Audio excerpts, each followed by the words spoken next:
So where did Florence go? I'm here, but when I have video on the sound comes in warbly. So I'm going to stay off video if I can. Oh, okay. All right. It seems to affect everybody comes in like computer voices. Oh, all right. You just won't be able to do a first or a second. So, because we can't see you. That's okay. That's not a big issue, right? We got enough folks to take care of business.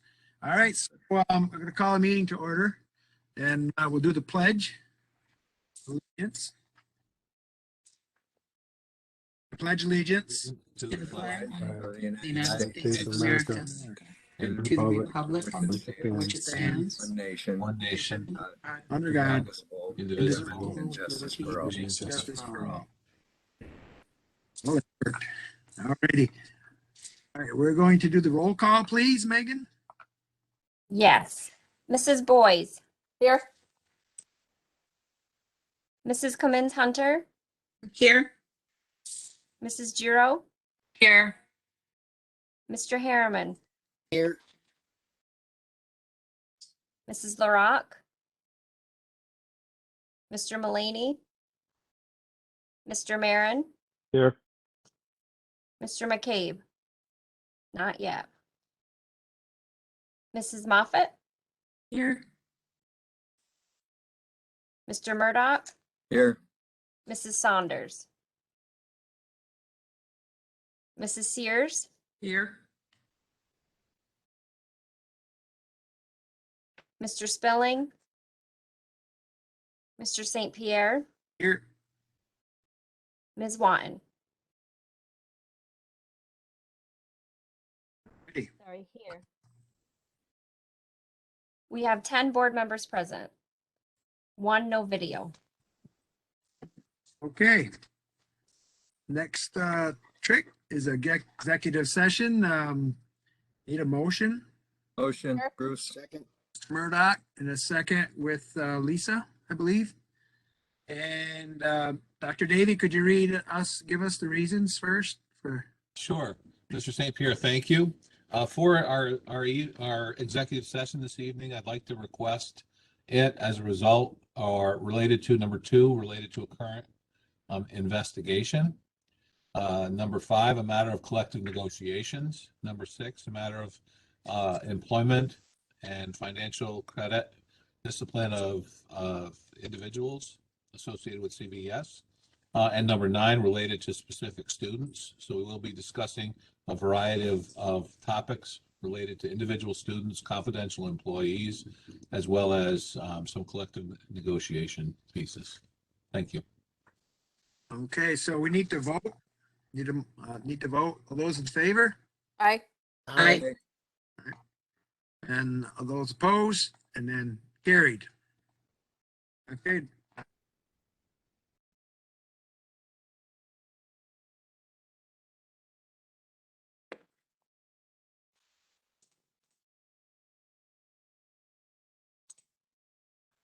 All right, I have brought our attendees in as panelists. So Director Friedman, Director Slattery, Mr. St. Pierre, and Mrs. Rabideau. You're all live with us.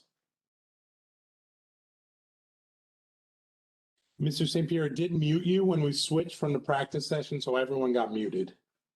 Okay. Okay. All right.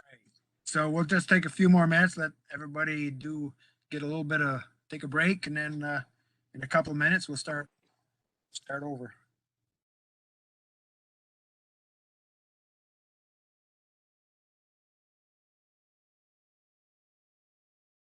There's Megan. Dr. Davies back.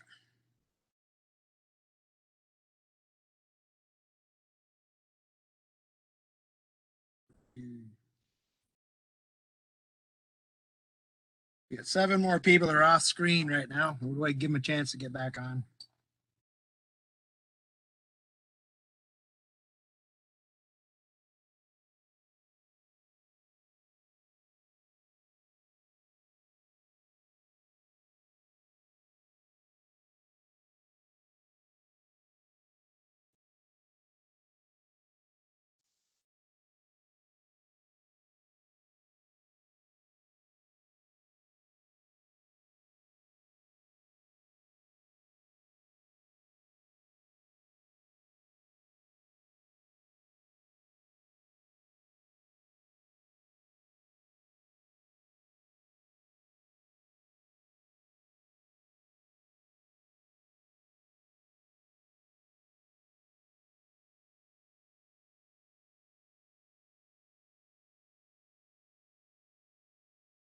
There's Michelle. Bruce is back. Here comes Mr. Harriman.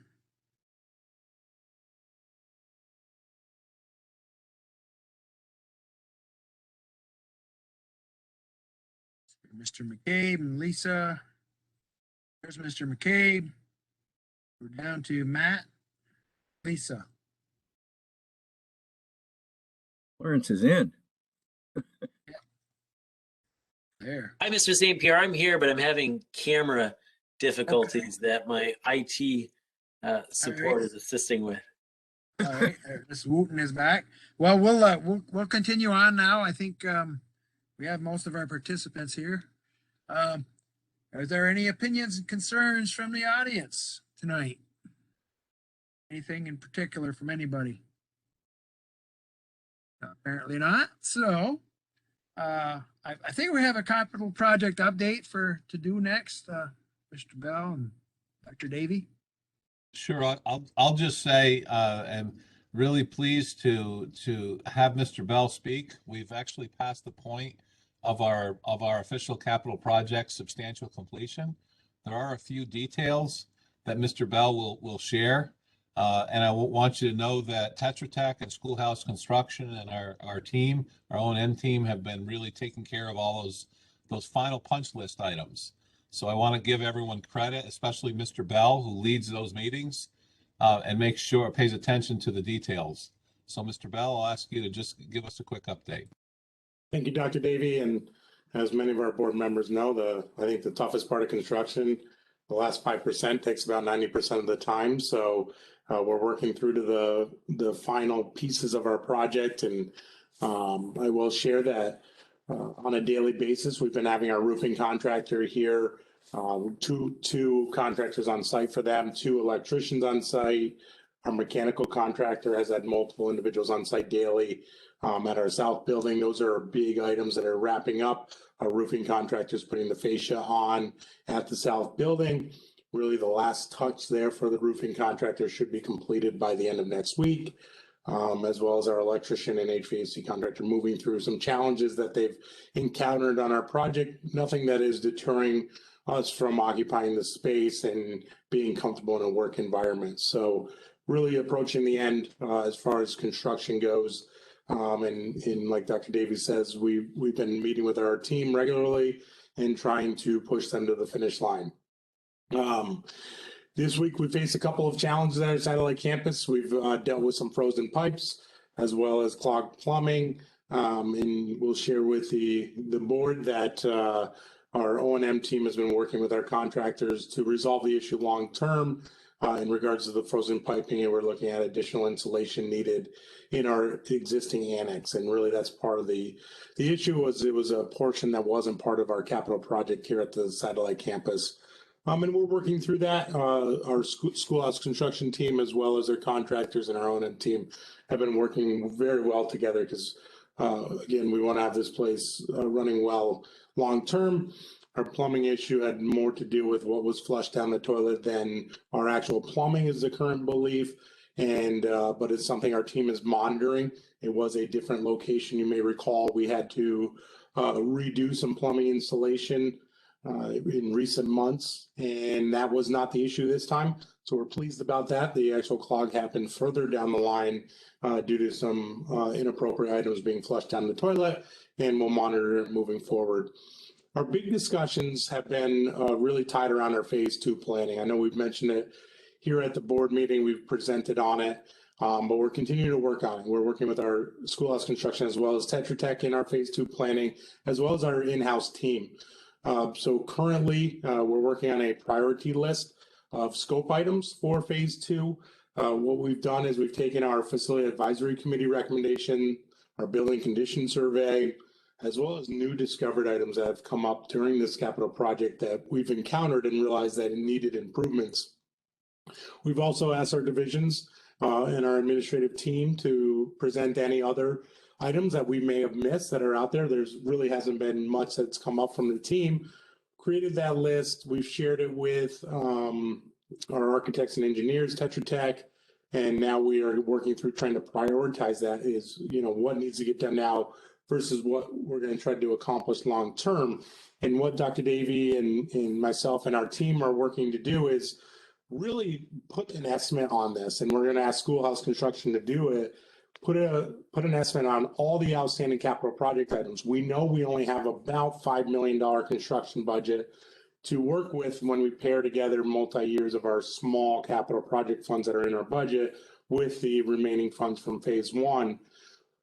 But we have needs, and those needs are going away. So we want to look at this over the next 10 years. So we're trying to pull together all of our items, put prices to them. And when we have a large chunk of capital project money, like a $5 million construction budget, we're not anticipating having that in the future. So what we want to do is try to, those bigger ticket items, take care of those now and have a long-term plan for those other items that we may be able to do in our annual capital project funds, or tying multiple years together with those annual capital project funds. I will remind the board that it's about $470,000. If the board does approve that at our, once we go through this budgeting process, that's where our capital funds are looking like they'll be on an annual basis, and that's holding our capital budget flat from year to year. So that $470,000 is really our annual allotment for those capital project items. So our team, that's really where we're at right now, is working through that. Once we figure out what to do now versus what to plan for over the next 10 years, we will then enter into the design phase with Tetra Tech with a goal of submittal to SED by July 2022. So we now are looking at a 7-month process of get our items, get our scope set, and then really get through design.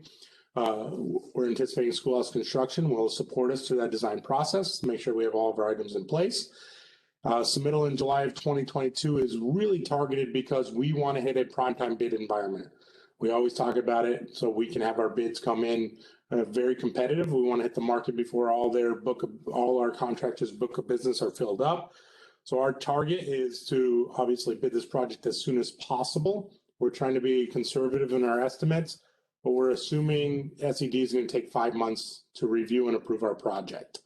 So if we have a mid-July submittal, mid-June or December would be really an SED approval, which then we would release our bids at that time with an opening at some time in the month of January, with the hopes that the board could award our project to the prime contractors in February of 2023, which then means construction can commence in April, really is our target, April 2023, with completion December of 2023 is our ultimate goal. Again, our scope will define, can we get it all done in that window? Depending on where it is and the impact on our instructional environments will determine a lot of that. So this is a preliminary time frame that we're working with at this time, but we continue to work through that. This is a high priority of ours right now, our team, our whole cabinet team, as well as Dr. Davies, to move through this design process, shifting from construction back to design, not all the way to the beginning, because we're taking our facilities advisory committee recommendations, our building condition survey recommendations that had already existed, and now moving into the design phase. Eric, Yes. and I don't remember what we were working with, but is there any thought of a whole building generator at the main campus? I will say, Mr. Harriman, and working with actually Dr. Davies, the one that put it on the list, they weren't part of our building condition survey or our facility advisory committee, but given the situations that we've encountered at Mineville and the main campus, on each of our building lists, so Mineville main campus and our north building, we have listed whole building generator. So we realize that that's a need of ours as an organization. Again, Dr. Davies was the one that recommended to put that on every single one of our campuses, given the situations we've been dealing with. Yeah. Sounds good to me. Sounds good. Anybody else have a question? And Mr. St. Pierre, I'll just weigh in for one more minute and say, and Mr. Bell, thank you for that thorough update. I think one of the most important pieces is we are completing our capital project on time and under budget. B, we have an extensive facilities advisory committee list. Many, if not most of those were completed, but some were removed due to the fact that we believed they could not be afforded. So moving those back into our to our target zone, I think is critical. And the last piece, and Mr. Bell touched upon it, and it's very important, the board has been so supportive of our capital project outlays, but to be able to use that overlay and potentially even put 2 years together at 470,000, Mr. Bell, as you were referencing, it could almost be the end of 1 year and the beginning of a next. It could almost be every other year $1 million project if it was needed. So we don't want to ever put ourselves in a situation where things are neglected and we then have a problem where we need to have a bigger capital project. We want to be proactive and be good stewards of our component district's money and all the resources that we're so fortunate to have. Okay, so ready to move on, I take it, Dr. Davey? Yes, thank you. So the next item is a district superintendent's update. And I just want to acknowledge too and thank the board. You did have several transmittals that came out. One is a board transmittal. One was one that came in or was developed before the Christmas break. There were quite a few items, and I think there were items that we really wanted to share and for the board to see, but you also have some insight into what was happening and how it unfolded. I think it's really important. Our weekly updates and our weekly communications have really been very critical to our staff. The board does receive a copy of those. The Friday update was fairly extensive. It was focused this past Friday primarily on COVID. We didn't spend a lot of time on other items, but that's because COVID was so prevalent and also such of a concern. We did mention at that point in last Friday's update that we were putting in place, working with our Clinton County Health Department, a drive-in clinic for symptomatic students and staff. I'm proud to say, and we did send out information this week as well with more details that the board received. I'm proud to share and with confirming with Mr. Lozier that that drive-in clinic is operational as of tomorrow. So tomorrow and Friday it will be up and running. Thank you to Mr. Sisson who did need to, because we would be dealing with COVID positive individuals, students or staff. They will need to be, they were fitted with N95 masks. So what will essentially happen is students or staff will drive up. We have several spots that we have 6 different spots that are targeted. They will then call those parents or staff members will call a phone number, and our staff member will go out to the car and then administer the test and bring it back inside, and it'll be sent out that day. It will be important, again, this is for the staff and students within Clinton County schools. This is not a public site. This is one that's being provided in partnership with the Clinton County Health Department through the ELC grant. So we're very fortunate with that. There are a lot of other opportunities.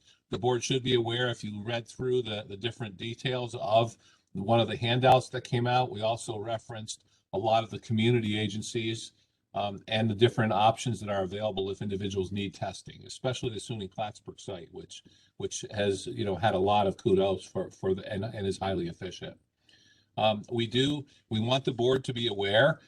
This past week, at least one of our districts, if not a couple of them, experienced some staffing issues. You know that a couple of weeks ago, before Christmas, we did have a staffing issue as well, where we actually had a remote day, Mr. Slattery in special education, due to staffing, not due to COVID, but due to staffing. It might have been somewhat related, but on the other hand, we had a lot of absences, a lot of doctor's appointments, and so on and so forth. So we have encouraged our staff and students to be prepared if we do need to ever move to remote. So the board is aware, but our plan and our work is to stay in person with as much emphasis as possible. So that's what we're working towards, but we did have that communication as well. Next, Mark, go may I ahead. ask a question just before it slips my mind? In your communication, there was a mention that someone in the health department thought you should consider remote learning. Was that something that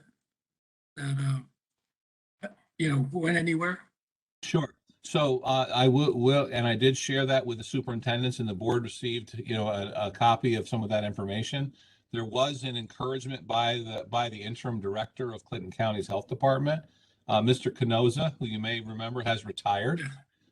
Miss Deborah Canosa has been appointed as the interim director of the health department. She did express concern over the level of transmission and the number of cases. The schools, and as part of my update, our county health departments and now New York State have encouraged us to stop the contact tracing in schools. We still are notifying that we're doing our best. I know Mrs. Campbell, we're working with our directors and our principals to notify the parents when there are positive exposures so that parents can monitor. We have also been sending, and we've received these rapid antigen tests that we've been able to send home to our special education students as well. So that's part of it. With that, so those are tools in our toolbox, so to speak. And we have also, as of today, the information was that we shared the rapid antigen tests that New York State provided, which are meant for both students and staff. We did share those with our staff members as well. Those will be actually mostly being distributed tomorrow and also Friday. But to go back, Mr. McCabe, to your original question, part of my communication back is the emphasis has been on staying in person. Part of my question, and we're working closely with both counties' health departments and superintendents. They truly have a finger on the pulse of their staffing and their COVID spread. Part of my encouragement was, when we're in person, we really, that's most effective for our students and staff. Also mental health and socio-emotional support. However, the community businesses, churches, restaurants, community sports, one of my encouragements was, are there any plans with that recommendation that came forward to have a comprehensive approach across the entire spectrum? And there really aren't at this point. I know there's encouragement to make sure everyone's wearing the masks. But at this point, we're watching it closely, and districts are making individual decisions when they need to go remote for a day or not. Right. It struck me that her recommendation was carefully worded, that kind of leaving it open as to what might transpire in the future, So I'm glad that, that's, you had that conversation with her about, the other venues and whatnot. Right. Okay. And were there any other questions? I just wanted to ask you, this new testing site, is that for a quick test or the long range tests that have to get sent out? So the drive-up testing site is currently we're focused on utilizing Quadrant, which is a PCR test, and it's one that would be sent out. And right now, I believe, Mrs. Campbell, the turnaround is 24 to 48 hours is what I believe we're looking at. Well, I guess that's not too bad. And with the additional tests that New York State has delivered, we have been able to provide our special ed students and all of our component districts as well have received those with the rapid antigen tests. And there's 2 in a box. So essentially for New Year's Eve and New Year's Day, we received approximately 15,000 tests. Monday, this week, we received another 75, I believe, Mrs. Campbell, about 7,500 tests. Go ahead, Amy. I think it was around 8,000 tests. Oh, 8,000. Okay. So we did receive another shipment, and those were all distributed today. So kudos to, all right, did we have one district left, Mrs. Campbell, or did we do have one left? Okay, so it's 15 out of 16, and I believe there's plans for the other district to pick them up tomorrow. But I do want to commend Mrs. Campbell, Mr. Bell, and our team who really were on top of it and getting those ready to be delivered and then out so that districts could pick them up. I also want to thank Mrs. Friedman and Mr. Slattery for their support in helping prepare and review and encouraging us to be supportive of our staff who are also on edge. So our staff want to be here, but they're also on edge and worried about contracting COVID and the potential impact for themselves. So we know that our staff are dedicated, but we also know that we're all fragile with trying to deal with this emerging virus as it continues to evolve. Any other questions before we move forward? Mr. Marin? Sort of question. Yeah, it's amazing you guys were able to get all that stuff delivered to all the districts. It's helpful to you guys. And I know that today we had a reopening committee meeting, and I know Dan was trying to get to go pick them up, and he said he was going to pick them up tomorrow. So we're happy to get all that. That's well needed. So I know that in the past we had talked about, and I know that the currently the health department doesn't view that particular test as valid for us to return kids, right? And we've had the conversation, and you guys so aptly pointed out that at one point when we didn't have enough availability of the test, the conversation about test to stay was kind of moot, right? A moot point because we couldn't get them. So what do you see anything coming forward with the approach from the health department to try to shift to these tests so that now that we have them in schools, that we can quickly assess and keep kids in school? So, and I may call upon our team members to assist, but a couple of points. Number one, New York State. So the governor, there was an announcement yesterday that was hit the press that New York State was suspending contact tracing. Number two, that the state was going to have an online website that people could report their antigen test results. So I will share, Essex County has a online site that's the county that's already in place. So if you take a rapid antigen test, one that's being provided by the schools or a student does, that the parents can go online and report the positive. It's then entered into the state system, and the protocol then starts. There has been a change in the quarantine and isolation now to 5 days. So there have been, so many of you, I know Ms. Giro, for example, you know, this is your area of expertise. But with that said, you know, it's continued to evolve, and for the board, you know, as you're seeing these updates, you know, sometimes it's changing from day to day. So we're doing our best to evolve. Kudos to our whole team and our staff who are working with us to manage this as well as possible. But the idea of us reporting New York State accepting those tests and having a website, that will move it forward. And for our county health department understands, once it's a state decision, it takes that off their plate. So they're actually now focused on spread within families, and trying to manage and mitigate that versus schools.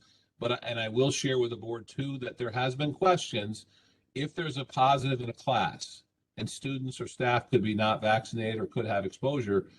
We're doing our best to notify them so that they are aware, so they can monitor for symptoms. And that also brings into play, then with having those rapid antigen tests available, it then allows us to monitor those individuals, the students and staff, and have the resources available so they can monitor and see, are they a positive? So the tools are available, and the governor has been very supportive of securing more tests for schools. And the report is that we're going to be having more tests coming through the pipeline, so to speak. Mrs. Campbell, I know you've been the point person on this, and Amy's done a lot of work on those messages that come out, those detailed things about Clinton County and Essex County. You know, Amy helped craft that, and we've made sure that we've shared that. So I want to give her kudos as well, because she's been our resident expert to really explain and also help us understand at a high level. So Amy, is there anything else you'd want to add? No, I think it just, Clinton County has, I think since the new year, they will accept any test that gets reported to the portal. So if you go to a drugstore and you get an antigen test where they administer it and then they report it to Eclair, they will accept that. So that it's the at-home test right now that they're not accepting. They just feel like there's some issues about, was it really administered to the person who they say it was administered? Was it administered correctly? But as Dr. Davey said, once there's a state place to report those, then it'll be fine. Also, now that we've switched to the 5-day of isolation, what they have said is you no longer are required to get a PCR test. If your at-home test tests positive, assume you're positive, isolate for 5 days. If you were symptomatic, then as long as your symptoms have resolved to the point where you can tolerate a mask all the time for the remaining 5 days of what would have been your isolation, then you can return to work or school. And then, you know, and I just like to emphasize that, because there's been some criticism of, well, why have we stopped contact tracing in schools? We've been doing it. All these kids have been in quarantine. And the thing is it's a confirmation of the fact of what we've been saying all along, which is schools are the safest place to be. We have the biggest control over our mitigating factors. And we really, as we've isolated or quarantined students due to a potential positive exposure, we've had very few come back during that quarantine and be positive. So really what they've said, and I just always like to reiterate this, because in our meetings, you know, they're coming under a lot of criticism. What they're saying is, no, we've been saying for a while that this isn't, you know, we don't necessarily need to be quarantining to this level in schools, but it was the policy and it was what we did. And now we're able to show we don't have to. And actually what was mentioned this week is in Saratoga County, where they've been doing the test to stay, and it's proven that most of the students that would have been quarantined didn't need to be. So that's why they can now, it's these pilots of these little programs they did that, all right, now we can back off of this contact tracing. I think when we get to a place where because they've talked about, we might go back to that. I don't think well, maybe I shouldn't share my opinion, but I don't think we're going to go back to full on contact quarantining like we've been doing. And I think it'll be more like, I'm going to hand you a test if you've been exposed, if I've got it. And I'm going to say in 5 days test and just be sure that you don't have it. And that's kind of what we're doing now. We're telling people, if you've been exposed, we highly recommend if we're giving you these tests, you know, use it either because you have symptoms or use it because we've told you you're in exposure, and see it in 5 days if you've got it. And that's really key. I'm just going to stress that while I have this audience here. Don't test the first day they tell you you were exposed. Don't test this. It's really day 5. Day 5, if you've got it, that's when it's going to show up. This Omicron variant is really threw a wrench into the works, to the point where the contact tracing has just gotten ridiculous to keep up with. It's almost pointless because there are so many people that surrounding the folks that are infected, and it's just, you know, it's just crazy. And so this sounds like we're going in the right direction here by cutting this contact tracing. Yes, and thank you, Mr. St. Pierre. And I'll also acknowledge that in your board information, there was a letter it was dated January 10th, and it was from the Department of Health, and it was from Dr. Bassett, Dr. Mary Bassett, our Commissioner of Health, where she indicated that for basically about quarantining as well as extracurricular activities and so on and so forth. So the guidance continues to change, or be updated, I should say, not necessarily change, but be updated. But again, when Dr. Bassett sent out the information about the test that we received, there were essentially three reasons to use them. One was for ongoing surveillance, one was for test to stay, and one was to bring students and staff back to school. So those were the three. And with the 5-day, with the guidance about the reduced isolation and quarantine, and also the not contact tracing, we're no longer in a position where we're saying there's a positive in the classroom and all the students in the classroom have to quarantine. That's where the test to stay kicked in. So now, and our health department is very supportive of using these tests for surveillance and monitoring. I know they've been very supportive of that. So it changes the focus of the tests, because you're not quarantining the whole class.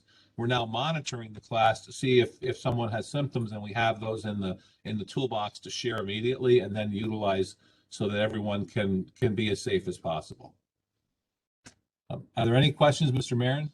Yeah, so I'm confused on test to stay observation, because yeah, we've had some progress, which I'm glad, but tracing and testing to stay aren't necessarily tied, right?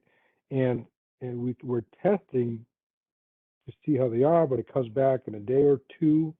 The true test to stay is being able to take the ones that you guys are handing out at the school district, eliminates the concern about who's tested it anyway, because you're not doing it at home, which is valid. But if you do it at school, then they know that they can stay or they can go home. And And the CDC, in the last meeting that we talked about this, their guidelines allowed many places over the country to do that already. And the last rollout in December of information from the CDC was open so that you could do that, but our local health department has chosen not to follow that route, whereas Essex County is doing it differently, and Essex County students are being able to test at schools. So I guess my question is, what do we need to do to get our local health department over the fence on that? So that is one of the updates that we've also shared. Both Essex County and Clinton County have acknowledged and are working with us on test to stay. So Clinton County has now acknowledged that they will support that. They've asked for us to work with them on a plan, and the target date for the rollout is after Dr. Martin Luther King's holiday. The same deadline and target is set in place in Essex County. So Clinton County Health Department under Interim Director Deborah Tackett and Essex County under Linda Beers have both targeted the week after Dr. Martin Luther King for a rollout of test to stay, and they're going to need our assistance with a plan for that. But Essex County is already working on it, and Clinton County has acknowledged with all the superintendents that they will be supportive of that as well. That's great to hear. I thought Essex already implemented it. Not yet. But again, part of it was the supply issue, and so their plan is being finalized as we speak. Okay. So I don't see. Oh, Ms. Giro. I just wanted to ask, what is the standing on monitoring the vaccination rate with students? Is that happening in the school system now? And will it be? Does that come out with the? So we have not, that has not been something that we've asked, but there has been inquiries, especially when we were looking at contact tracing. I think that's when the information was verified to determine about quarantining or not, because and that's one of the big issues that has changed for the newest guidance about what's the definition of vaccinated versus not vaccinated. And I know, Mrs. Campbell, you can explain that better than I can, but there was the question about if someone was vaccinated with the 2 shots, that used to be considered, you would not be quarantined unless you had symptoms, but now the health department guidance has included the boosters. Right. So Amy, can you just provide that and maybe then answer Ms. Giro's question? Sure. And it's changed, I want to say since a week ago. So last Wednesday, who's quarantined or who's vaccinated, what did that mean, and which situation has changed like 3 times. So there's the general population. So in the general population, I believe that they're saying that you have to have been have a shot and a booster if you're within the window of needing the booster. And if you go to the CDC site, they've got a whole chart, which is like this many. And they were just saying this week on the health department meeting that they've even backed off. It was Pfizer was at 5 months, and now they've backed Moderna off to 5 months too. Johnson & Johnson is 2 months. And so if you're outside of those windows and you're eligible, you're supposed to have. In a school, New York State DOH, actually, I think it was the document Dr. Davey referenced earlier this week when they came out with their very short, this is where we're at, said that in a school setting, if you don't have to be boosted to stay in the classroom to be considered fully vaccinated. However, for extracurricular activities, sports, if you are in a quarantine situation and you do not, and you're eligible for the booster and you haven't had it, then you are considered, you have to quarantine. There's lots of little details there. The other question you asked is that we don't have, because of confidentiality and just trying not to be respectful of people's privacy, we've really not collected data on who's vaccinated. Like we don't have a list or even a list of numbers. What we do know is, and Eric might have a better number off the top of his head, we know our staff generally who were able to prove vaccination to not have to test weekly. So we have that. That was a self-report. I mean, they had to prove it, but at least they did it option. Well, I say option, it was that or test. We know in general, that most of our, I'm going to say quite a few of our CV Tech students are vaccinated, because as we've done quarantining and contact tracing, they've proven their vaccination in order to not have to quarantine. And of course, some of our larger programs, our Allied Health, our LPN, and those, they had to be vaccinated in order to participate in clinicals. So that increased our vaccination rate there. I believe steadily in the special education department, we've had increasing number of vaccinations because of course we have a larger age range in that division. And so they've gotten, as they become eligible, many of them have. Some of them can't tolerate the vaccination, and that's happening. I will share with you that on our call this week with Clinton County, they've been having vaccination clinics and pods in schools. And Deb Tackett did share that they're having quite a few more people than they were expecting getting their first round of shots. And not in that 5 to 11 age group, but actually in the, over 16 age group. And she said, so right now, the number she said in the county, 25% of our county has received a booster. And she's not happy. That number she feels is not great, but what it's not reflecting is that we still have a lot of people that aren't even vaccinated first round yet. And many of them are starting to come out and get vaccinated first round. So she'd like that to be kept in consideration. All right. Any other questions or concerns? Okay. So, Mr. St. Pierre, I'll just touch very briefly on a couple of the other updates.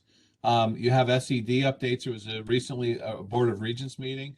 There was information that our January 22 exams were canceled, Regents exams. So and it was due to COVID. We also had recently a cancellation of the Well Day. That's where we would showcase. I know Mrs. Friedman and our CV Tech students would go to Albany and be in the legislative office building and show, and they have a big area that's almost like an amphitheater. So we've had some great exposure there in the past, great photo op with our legislators, but that day has also been canceled. We are working right now on a lobby day. I do expect that will be virtual, given the spread coming up. We will keep you posted. There's a BOCES lobby day. There's a NICET. So there's a variety of lobby days. We will work to have meetings with our legislators. And I know we'll work with Mrs. Friedman and so that we can have students involved as well. Because that's always a high point, and it really makes a difference for our legislators to hear from the students. They hear from us all the time. Me probably most often, but to hear from everyone else, and then especially our students, that really carries the day. Lastly, for our board updates, I want to thank our 2 new board members and Mr. Marin for spending a good portion of a day on our new board member orientation. You had a tour, you had an extensive review of our programs. It really was phenomenal. You had several pictures in your transmittal about it. So I don't know if our board members want to weigh in at all or any thoughts, especially Ms. Hunter and Ms. Moffitt. Anything you want to add, or Mr. Marin, who was part of that as well for the day? Which is muted. You can unmute. I'm unmuted, I think. Thank you. There you I'd go. like to thank Amy, Eric, Matt, and Michelle and Dr. Davies for the wonderful day. It was mind-boggling. I never thought at CV Tech that there were so many programs that were available to students. It's certainly changed since I went to high school. And as Michelle said, you always thought of those kids were the kids that they weren't college bound, they weren't going anywhere, that this was a place that you just sent the kids that were the bad kids. And in speaking with the kids and seeing everything that was done, it was just phenomenal.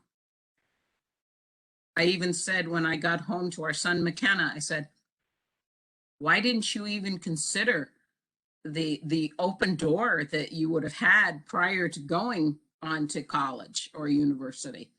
It's just the things that are taught, the life skills. It was amazing. And I thank you all very, very much. Thank you for that. Anybody else? I think Ms. Moffitt wants to weigh in. Thank you, Ms. Hunter. Sure. Can you hear me? Yep. Okay. I too was just bowled over. I was so impressed by everything. And in addition to what Kathy said, I would just add that, I came home and I told my husband that the thing that I think impressed me the most, in addition to all the programming I saw, was just meeting all of the staff involved.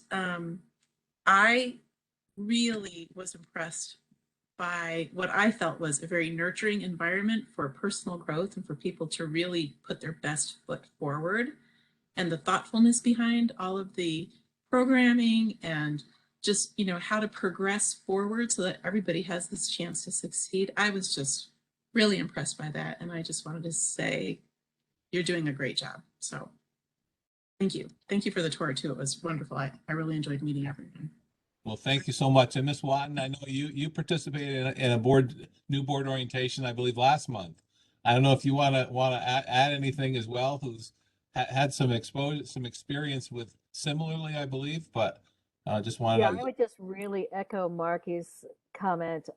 That was one of the things that, aside from the programs, which are really incredibly well done and really engaging for the students, I just think that the thing that impressed me more than anything, one of the days that I was up there, I just was sitting in the office outside, maybe it was Amy's office, and because I had to kill some time before the meeting, and just to sit there and see the activity of the staff and how they interact with each other, the teamsmanship, the respect that they have for each other, how integrated their days are. You know, they just pop their heads into each other's doors to talk about an issue or to put something on someone's radar. It's incredibly well choreographed, and your team is working really well together, and it's so impressive and so visible, I think, and that's what's making the rest of the programs really successful. Great. Okay. Yep. Thank you, Ms. Watton. And we really appreciate the feedback, and we also have discussed with our cabinet about having a board visit day. I know, Mrs. Friedman, you even said a board spa day, but that could be another topic in our day. But a board visit day where we could have, for those of you who it's been a while since you've come and visited, to have an opportunity to come in and go through our programs in a mini orientation, but just an update tour, and spend some time doing that. So that could be something we can talk about and look at later in the year as well. I think she was just trying to tell me I needed a haircut. I think that's what she was saying. So, and Mr. Marin, I know, did you want to add anything? Because you spent actually the morning as well as a board vice president who's been on our board now for over a decade. Anything you want to add? No, it was great. It was, for me, it was about seeing the difference, you know, from with all the changes in the capital improvements and all that. But you know, it's a great working environment. It was also nice to see how the staff are enjoying the upgrades, the facilities and the, like in special ed, the entrance that they have, and all the benefits and the security. It was great to go and see everyone. Good. Excellent. Oh, anybody else? We're all set for that? Okay, Mr. St. Pierre, just a couple last items just to mention for a meeting action from a board perspective. We do have the revised corrective action plan. The comptroller has indicated that we need to update our corrective action plan to add some dates to our timeline for a couple of improvements. Mr. Bell and Mrs. Myers and our team have made those recommendations. I was supportive of that. So that's on the board agenda. And then we have our next board meeting is scheduled for the 9th of February.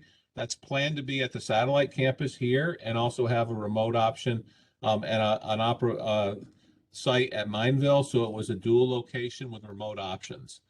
So we'll keep the board posted on that. Mr. St. Pierre, we'll generally try to make a decision by the end of January so that everyone can plan well, and Mrs.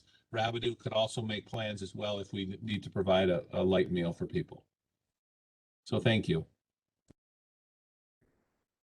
So is that it for the update, Dr. Davey? Yes, it is. Thank you. All right, so we're going to move on to the rest of the meeting here. The minutes of the previous meeting, we need a motion. Motions, Bruce. Mr. Murdoch, second Lisa. by Lisa. Is there a second?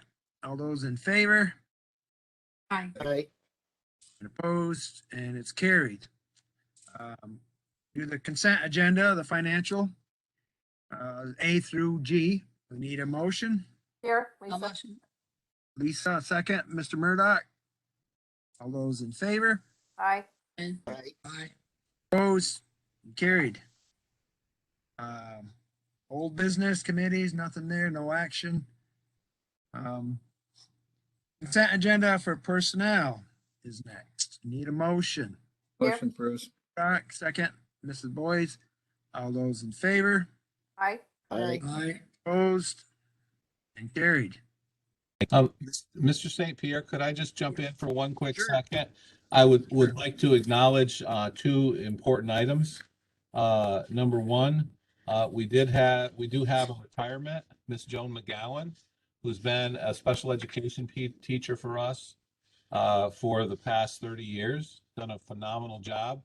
Mr. Slattery, I know that she's in our Mineville campus, does a great job, and we wish her well in her retirement. Mr. Slattery, I don't know if you just want to weigh in about Mrs. McGowan. Thank you, Dr. Davey, and good evening, everyone. And Joan is a wonderful resource to our program. She's actually taught at our Plattsburgh campus. She's taught in a component district as a part of CVES programming at Willsboro Central School District, and then is finishing her career out of our Mineville campus. I remember her vividly when I began my teaching career here at CVES. Just a great lady, and we wish her well in retirement. Okay. And second, I'd also like to acknowledge and applaud one of the biggest decisions that the board can grant and approve is tenure for employees. We have 3 individuals who are receiving tenure this evening. We have Mr. Adam Benko, an English teacher, one of our English teachers. Ms. Sherry Snow, who's our student services coordinator, has been with us a long time, was in our culinary program. This is a new tenure area for her, but she is a veteran staff member, so we have great staff. And lastly, Mr. Eric Bell, our Assistant Superintendent of Management Services, also was recognized and approved for tenure this evening. So congratulations, Mr. Bell, and the board. Thank you for the board support with that as well. Thank you, everyone. All right. So we'll move on to 11A, the Corrective Action Plan and Audit Response Revision. We need a vote on that. Is that something we need to vote on? Okay, motion by Mr. Bruce, second by, who's a second?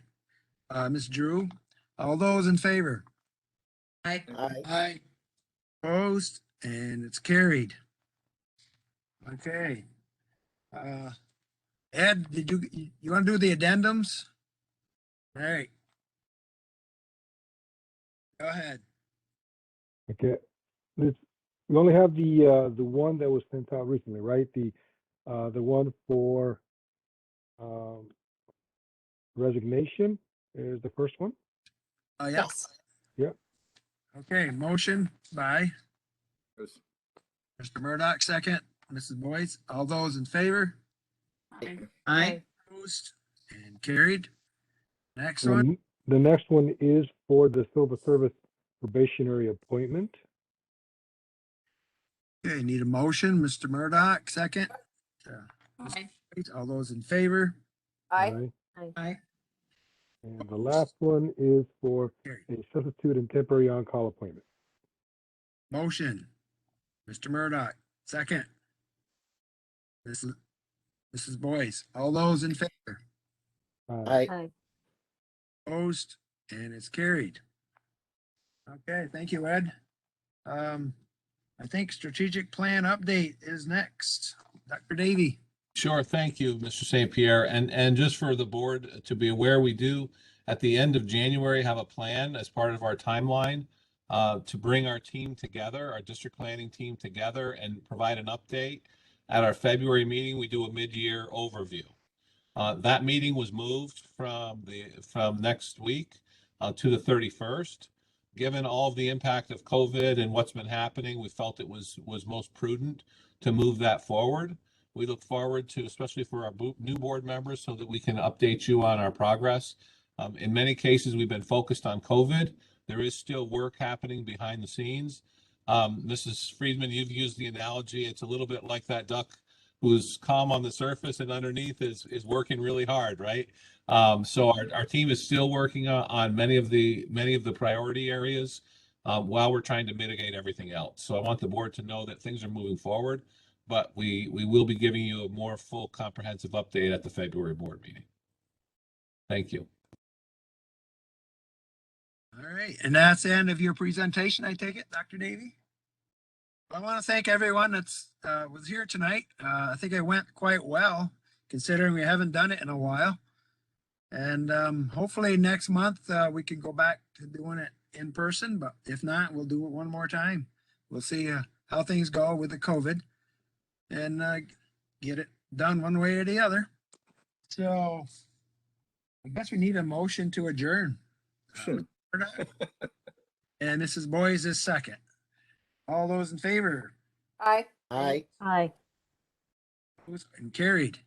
All right, good night, everybody. Good night, Michelle. Thank you, everyone. Good night. Thank you. Good night, everybody. Eric, bye. Good night. Thank you, everybody.